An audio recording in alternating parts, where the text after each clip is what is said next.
गुन्हेगारांच्या पाठीशी हे चित्र आज आपल्याला दिसतंय।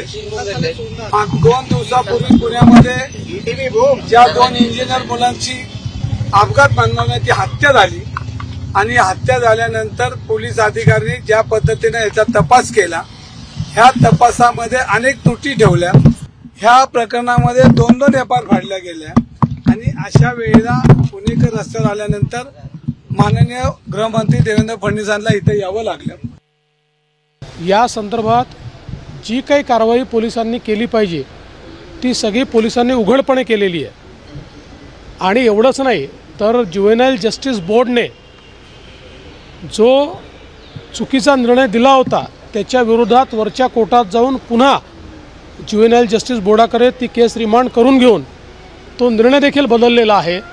पहिल्यांदा पबचे जे मालक आहेत, मुलाचे जे वडील आहेत, यांना देखील अरेस्ट झालेली आहे। त्यामुळे अतिशय कडक कारवाई या ठिकाणी झालेली आहे।